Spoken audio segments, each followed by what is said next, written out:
Hi, Brandon from Prime Fitness here, and today we're going to go over the last two parts of our mobility for weightlifting series, and that's going to be covering both the neck and the back. So this one's kind of a twofer.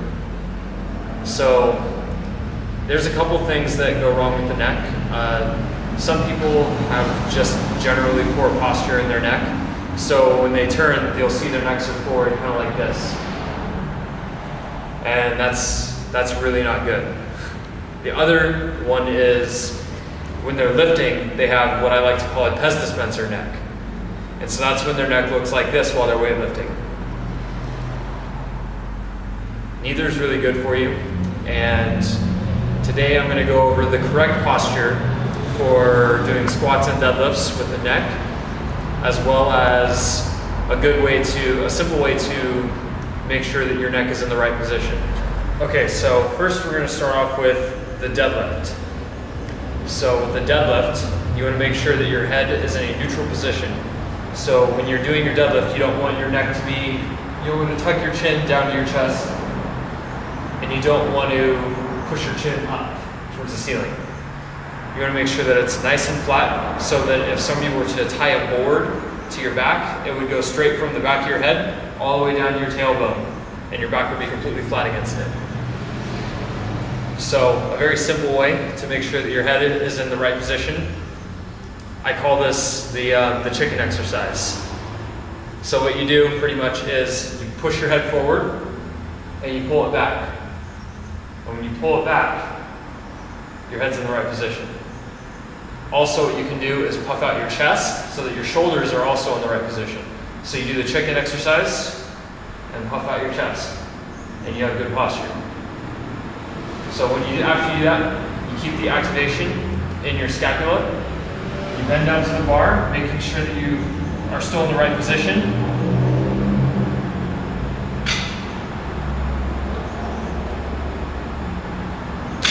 And you do your deadlift. With your deadlifts, you want to make sure that you have activation in your spine, your spinal erectors, as well as in the deep cervical flexors, sternocleidomastoid, all the neck musculature, and make sure that your head and spine are completely flat. Next, we're going to move on to the squat. All right, so now we're moving on to our squat. We're going to do the same thing with our neck and shoulders to make sure that we're in the perfect position. Forward, back, puff out our chest. We're going to go under our bar. Normally, I would be doing this the other way, but it's a little hard to shoot that way. So when we're doing our squat, we're going to make sure that we're grabbing it about equidistant. We also want to make sure that we're keeping our elbows forward beneath it. Not back sticking behind us, not even neutral, but slightly forward.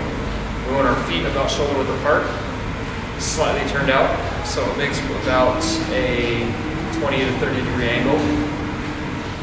You're going to squat down, all the way down, keeping your heels flat on the ground, keeping your chest up, and going back. You want to make sure there's core activation, so you're going to breathe in on your way down and out on the way up. That creates sort of a natural weight belt. So breathe in, breathe out, breathe in,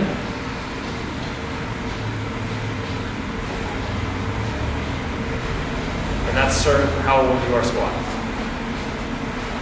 Alright, and so now we're going to talk about some common back issues with people who may or may not be weight training.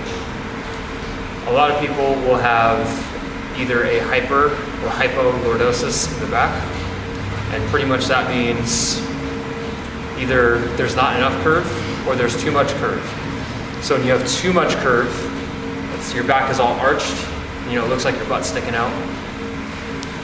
That's usually caused by what's known as an anterior pelvic tilt, and that's caused from excess amount of sitting, overly tight hip flexor complex, and what that will end up doing is shutting down your glutes so that the front muscles are incredibly tight.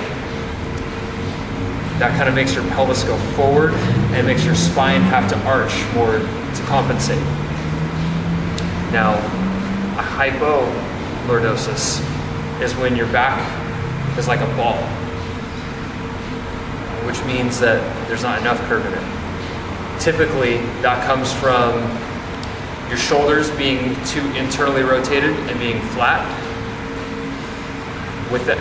That comes from doing a lot of pushing exercise without doing a lot of pulling exercise.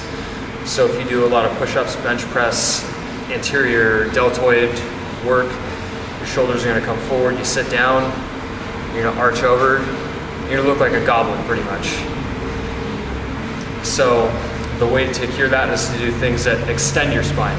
So that's doing bridging, that's doing some loaded stretching with your back over something, that's gonna be doing pull-ups, strengthening the muscles that are around the thoracic spine. And that'll help you fix that up. Hope this helps. If you liked the video, comment, subscribe, get ready for some more. See you guys next time.